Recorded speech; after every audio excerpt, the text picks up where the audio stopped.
Baik, assalamualaikum warahmatullahi wabarakatuh. Selamat pagi anak-anak kelas 12 AKF.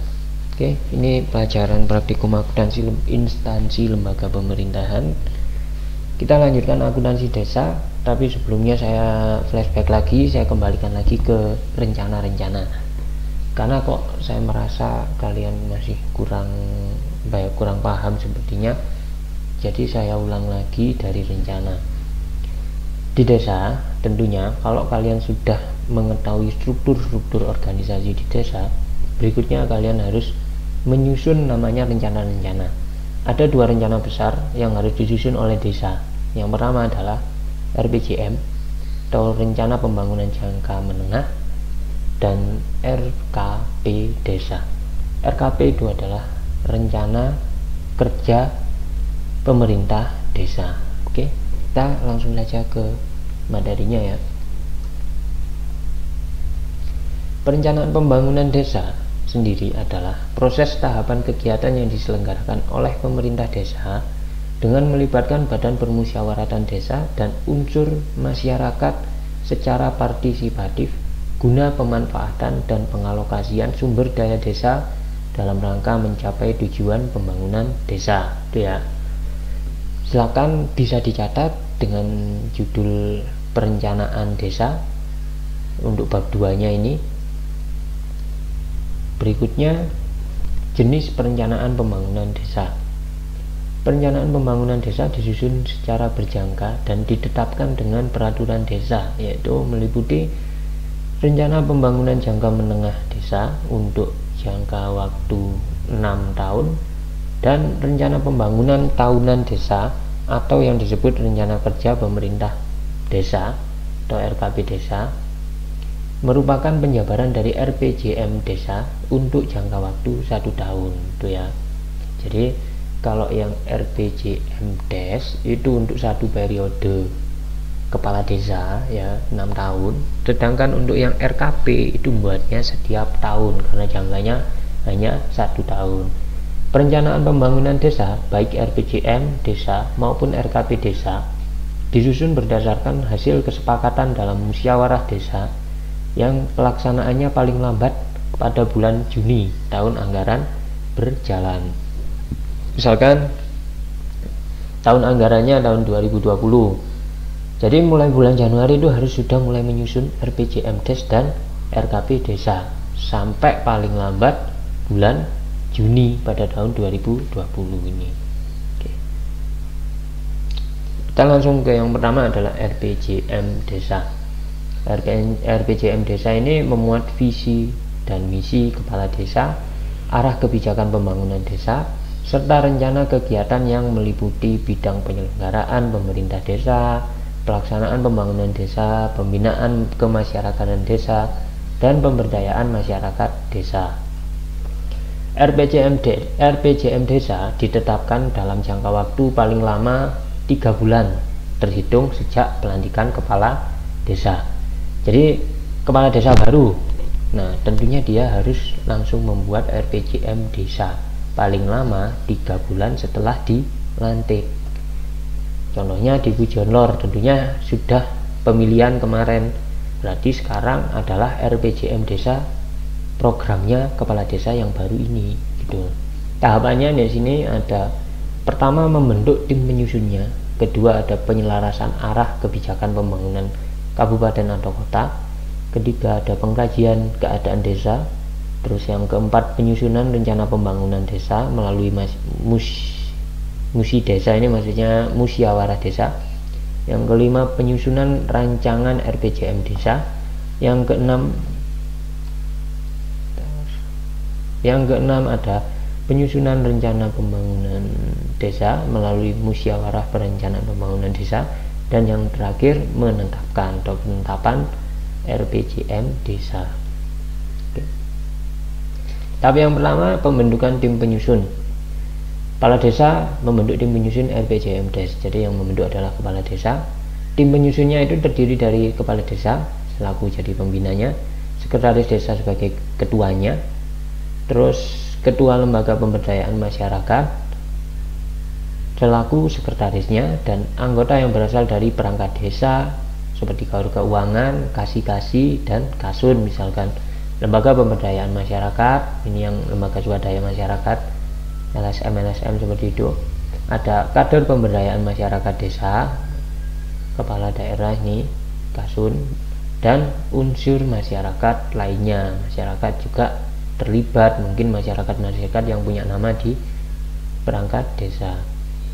Berikutnya ada tugas tim penyusun RPJM desa. Yang pertama ada penyelarasan arah kebijakan pembangunan kabupaten kota, pengkajian keadaan desa, penyusunan rancangan RPJM desa, penyempurnaan rancangan RPJM desa. Tahap kedua, penyelarasan arah kebijakan pembangunan kabupaten atau kota. Yang pertama, isi arah informasi, isi arah informasi kebijakan pembangunan kabupaten atau kota yang harus diperhatikan terdiri dari yang pertama, rencana pembangunan jangka menengah daerah kabupaten kota. Jadi harus disamakan. Sesuai enggak sih rencana pembangunan jangka menengah si desa A ini dengan keadaan kabupaten yang ada di kabupaten C misalkan. Kedua, rencana strategis satuan kerja perangkat daerah. Ketiga, rencana umum tata ruang wilayah atau kabupaten atau kota, rencana rinci tata ruang wilayah kabupaten atau kota, dan rencana pembangunan kawasan perdesaan. Berikutnya tahap ketiga yaitu pengkajian keadaan desa. Langkah-langkah kerja yang dilakukan dalam pengkajian berupa yang pertama, penyelarasan data desa.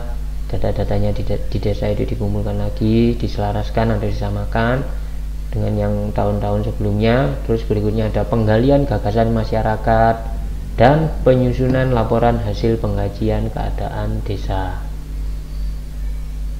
Berikutnya ada penyusunan rencana pembangunan desa melalui musyawarah desa.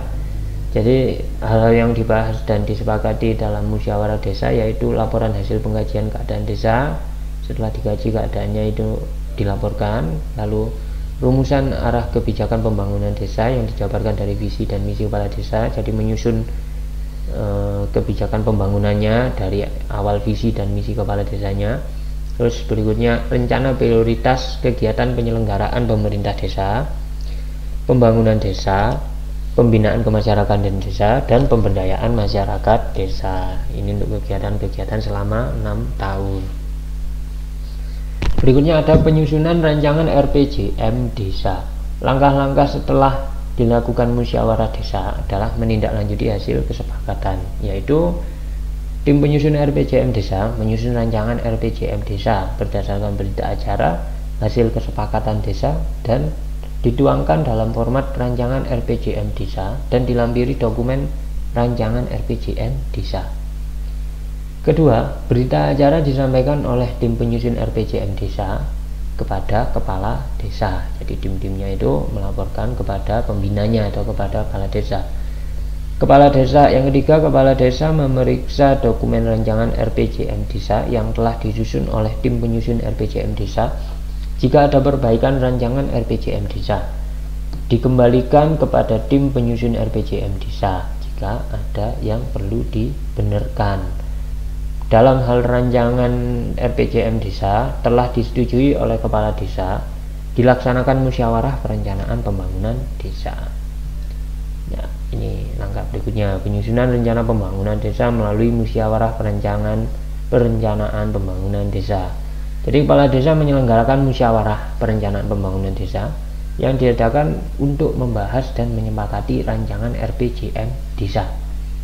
Musyawarah perencanaan pembangunan desa diikuti oleh pemerintah desa, BPD, Badan Permusyawaratan Desa, dan unsur masyarakat lainnya seperti tokoh adat, tokoh agama, pemuka agama, masyarakat lainnya, pendidikan, perwakilan kelompok, tani, nelayan, pengrajin, perempuan, dan lain-lain sesuai kondisi sosial budaya masyarakat desa masing-masing.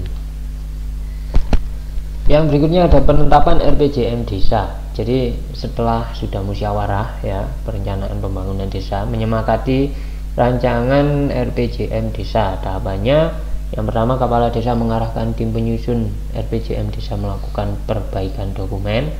rancangan RPJM desa berdasarkan hasil kesepakatan musyawarah perencanaan pembangunan desa. Yang kedua, rancangan RPJM desa menjadi lampiran rancangan peraturan desa tentang RPJM desa. Yang ketiga, kepala desa menyusun rancangan peraturan desa tentang RPJM desa, dibahas dan disepakati bersama oleh kepala desa dan badan permusyawaratan desa untuk ditetapkan menjadi peraturan desa tentang RPJM desa. Oke. Setelah selesai ditetapkan, jika ada perubahan, maka ada tahap perubahan RPJM desa. Jadi di mana kepala desa nanti dapat mengubah RPJM desa, yaitu ketika terjadi peristiwa khusus seperti bencana alam, krisis politik, krisis ekonomi, dan atau kerusuhan sosial yang berkepanjangan seperti pandemi saat ini. Terdapat perubahan mendasar atas kebijakan pemerintah daerah provinsi dan atau pemerintah daerah kabupaten kota. Tentunya di hampir semua desa di Indonesia sekarang banyak yang menambah RPJM desa. Karena RPJM yang awal nggak ada bunyi COVID, setelah tengah-tengah ini ada COVID, maka otomatis RPJM desa harus dilakukan perubahan.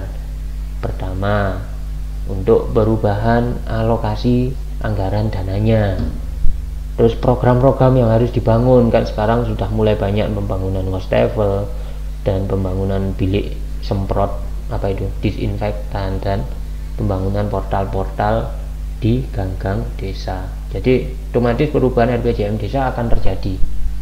Ini mungkin bisa ditanyakan ke kantor desa kalian masing-masing, apakah RPJM desanya berubah atau RPJM desanya tetap pakai yang sebelumnya. Ini ya bentuknya untuk RPJM desa. Ini contoh dari Desa Tanah Merah, Kecamatan Rangsang Pesisir, Kepulauan Meranti, Riau. Jadi kepala desa ditunjuk tahun 2016, periodenya sampai 2021.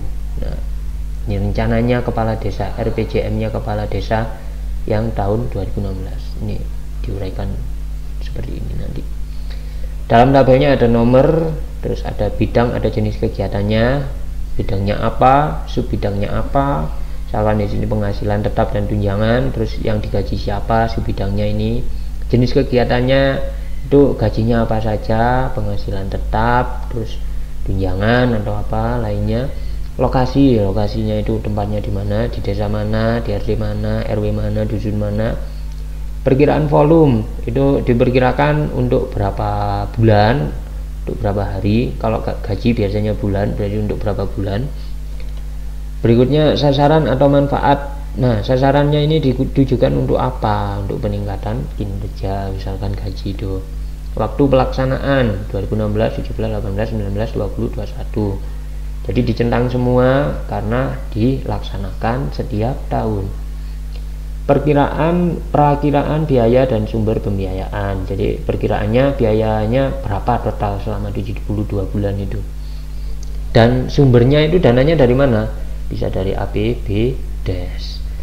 Berikutnya perkiraan pola pelaksanaan. Di sini ada swakelola, kerjasama antar desa, kerjasama pihak ketiga. Swakelola ini maksudnya dikelola oleh desanya sendiri. Kerjasama antar desa, kerjasama dengan desa A dan desa B misalkan. Kerjasama pihak ketiga dengan perusahaan. Oke. Berikutnya ada RKP atau rencana kerja pemerintah desa. Ini rencana tahunannya ya.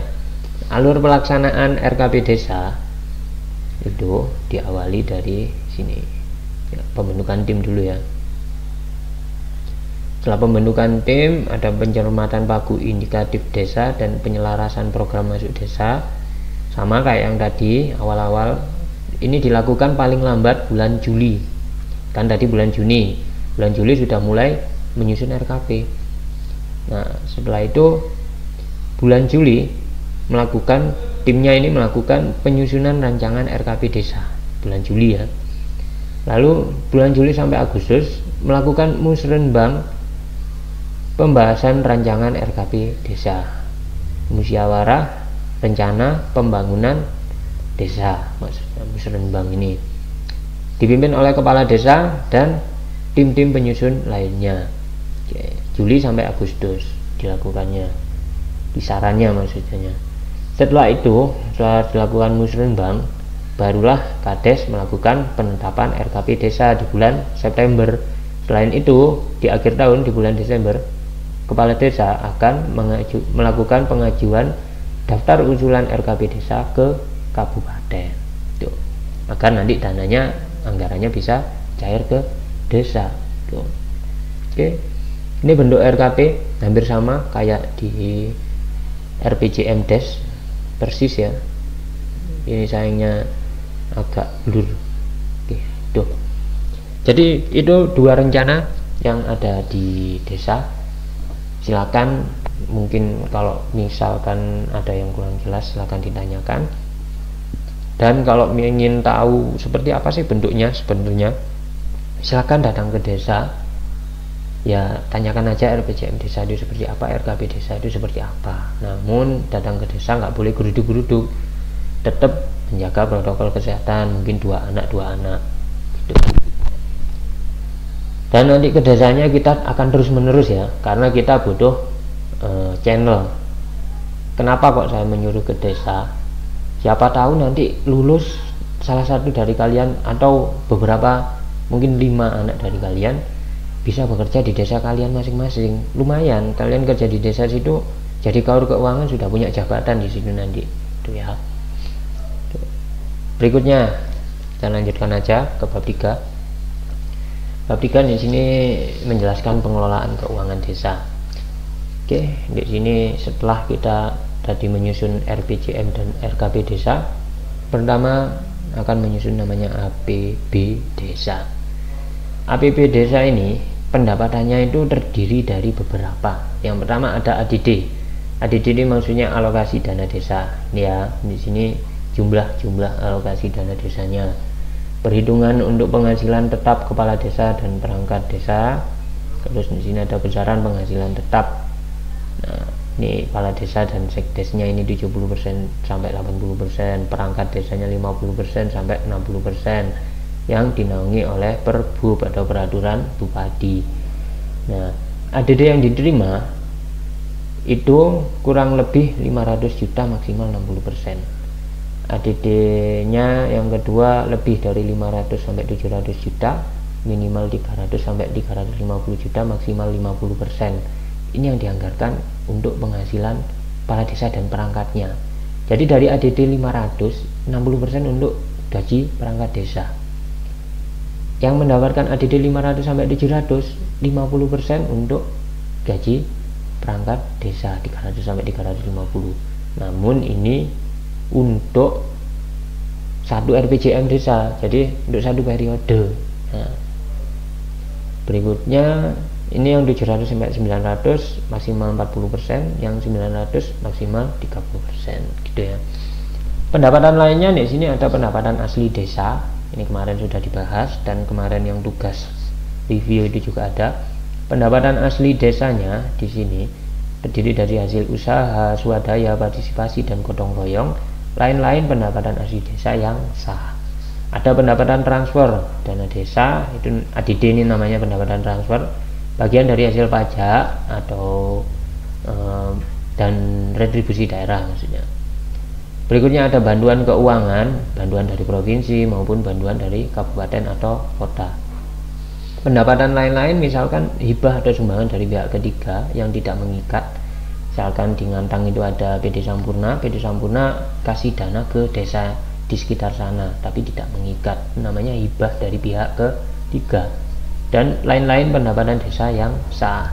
Yang terakhir ada tanah bengkok atau tanah yang dimiliki oleh desa, tidak masuk formula PP 47 pasal 100 ayat 1, namun menjadi tambahan tunjangan kepala desa dan perangkat desa selain penghasilan tetap dan tunjangan kepala desa. Jadi yang kerja di desa itu pasti nanti akan mendapat bagian dari tanah desa atau tanah bengkok namanya. Oke. Sini ada peraturan-peraturannya, nanti bisa kalian cari-cari lebih rincinya seperti apa.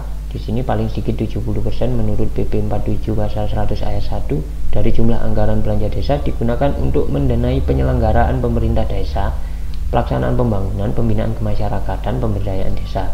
dan paling banyak 30% dari jumlah anggaran belanja bisa digunakan untuk penghasilan perangkat desa, operasional BPD, dan insentif rukun tetangga dan RT/RW maksudnya.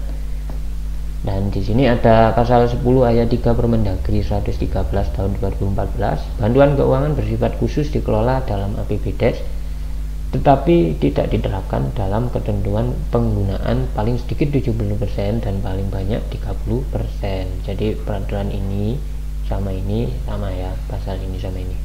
Oke. Berikutnya definisi kategori jenis dasar pengelolaan dana di desa. Ya, ini tadi sudah saya jelaskan semua pendapatan desa yang berasal dari ada PAD, ada transfer, dan pendapatan lain-lain. Jenis pendapatannya ada dana bengkok, hasil usaha swadaya, ya sama kayak tadi ya, dana bengkok itu termasuk jenis pendapatan PAD. Dasar pengelolaannya peraturan desa, kalau transfer dari bupati atau kota, kalau yang lain-lain dari desa. Tuh. Lanjut, pengelolaan aset milik desa. Pertama dilakukan perencanaan, pengadaan, penggunaan, pemanfaatan, pengamanan, pemeliharaan, penghapusan, pemindah tanganan jika mau dijual, penata usahaan, ini kalau sudah dicatat, pelaporan, dibuatkan laporan karena sudah dijual mungkin, penilaian, dinilai ulang misalkan asetnya sudah rusak, pembinaan, pengawasan, dan pengendalian. Tuh. Jenis aset desanya itu terdiri dari tanah kas desa, tanah bengkok tadi, pasar desa, pasar yang dimiliki oleh desa, pasar hewan, terus tambatan perahu, ini untuk yang desa di dekat perairan atau laut, bangunan desa, ini kantor desa misalkan, pelelangan ikan yang dikelola desa, ini dekat laut, dan lain-lainnya. Penyusunan APBDes. APBDes adalah rencana keuangan tahunan pemerintah desa. Jadi setelah menyusun tadi RPJM dan RKP, berikutnya menyusun APBDes. Oke, setelah itu saya menyusun ini dari sini sebenarnya ya. Oke. Nah, dari sini. Dari RKP dulu, rencana kerja pemerintah desa, RKP. Setelah itu baru ke sini ke RAB desa, rancangan anggaran biaya, rancangan anggaran belanja desa maksudnya. Jadi di sini menyusun uang pendapatan itu dibuat untuk apa saja. Setelah itu di sini belanjanya disusun, pendapatan dan belanja ini digabung menjadi namanya APBDes. Baru setelah membuat APB desa, di sini tengah-tengah sini nanti kalian membuat buku administrasi desa, buku kas umum, buku kas desa maksudnya, terus ada buku bank desa dan buku pembantu pajak. Setelah itu membuat laporan realisasi dan pertanggungjawaban APBDes. Oke, lanjut. Ya, nih penyusunan APBDes. APBDes itu terdiri dari 3 komponen ya. Yang pertama ada pendapatan desa, yang tadi ada 3 jenis itu ya. Yang kedua ada belanja desa, yang meliputi pengeluaran dari rekening desa, yang merupakan kewajiban desa dalam 1 tahun anggaran yang tidak akan diperoleh pembayarannya kembali oleh desa. Belanja desa dipergunakan dalam rangka mendanai penyelenggaraan kewenangan desa. Yang ketiga ada pembiayaan desa, meliputi semua penerimaan yang perlu dibayar kembali dan atau pengeluaran yang akan diterima kembali baik pada tahun anggaran yang bersangkutan maupun pada tahun-tahun anggaran berikutnya. Nah, jadi susunannya paling atas nanti pendapatan desa, yang kedua ada belanja desa, setelah itu mencari namanya selisih, kalau di laba rugi namanya laba atau rugi, kalau di sini namanya surplus atau defisit anggaran. Setelah ketemu surplus defisit anggaran, kita lihat lagi dadanya apa ada pembiayaan desa, misalnya penerimaan dari pinjaman bank, tuh dimasuk di penerimaan pembiayaan desa. Setelah itu baru diselisihkan, ketemulah namanya sisa lebih penggunaan anggaran atau silpa. Ini tadi sudah dibahas pendapatan desa, saya mencari aja, mungkin silakan kalau mau dicatat lagi. Ini untuk belanja desa. Jadi belanja desa itu diklasifikasi menjadi belanja desa terdiri atas kelompok untuk penyelenggaraan pemerintah desa, untuk pembangunan desa, pembinaan masyarakat desa, pemberdayaan masyarakat desa, dan belanja tak terduga. Kelompok belanja di atas dibagi dalam kegiatan sesuai dengan kebutuhan desa yang telah dituangkan dalam rencana kerja pemerintah desa atau RKP desa. Jadi belanjanya harus sesuai dengan RKP desa. Kegiatan sebagaimana disebut di atas terdiri atas jenis belanja pegawai, barang jasa, dan modal. Jadi hanya ada 3 jenis belanja: belanja pegawai, barang jasa, dan modal. Pembiayaan desa. Pembiayaan desa dibagi menjadi 2 ya, penerimaan dan pengeluaran. Contohnya sisa lebih penghitungan anggaran tahun sebelumnya. Jadi silpa yang tahun lalu bisa dikatakan namanya penerimaan pembiayaan, digunakan untuk periode berikutnya. Pencairan dana cadangan. Nah, ini juga masuk penerimaan pembiayaan. Hasil penjualan kekayaan desa yang dipisahkan. Misalkan desa punya tanah tapi di kota lain, tapi itu miliknya desa A, dan itu dijual ke kota yang tanah yang ditempati oleh kota tersebut. Nah, otomatis hasilnya masuk ke penerimaan pembiayaan. Sedangkan pengeluaran pembiayaan terdiri atas pembentukan dana cadangan, jika membentuk dana cadangan ya, dan penyertaan modal desa untuk pembentukan modal desa. Oke, itu saja penjelasan saya untuk mereview RPJM desa, RKP desa, dan APBDes beserta isi-isinya. Sebelum kalian praktek menyusun APBDes dan membuat laporan pertanggungjawaban APBDes serta membuat yang awal dulu ya, RPJM dan RKPDes, silakan asah otak kalian dulu. Kerjakan soal yang pertama ini, apa yang kalian ketahui tentang APBDes ini, dan setelah mendengarkan penjelasan dari saya, terus yang kedua, apa sih perbedaan antara belanja dan pembiayaan itu. Yang ketiga, silakan buat poster atau video ataupun TikTok, terserah kalian, tentang pembuatan RPJM desa dan RKP desa hingga membentuk APBDes itu ya. Jika ada pertanyaan, silakan tanya jawab di forum. Oke. Terima kasih. Assalamualaikum warahmatullahi wabarakatuh.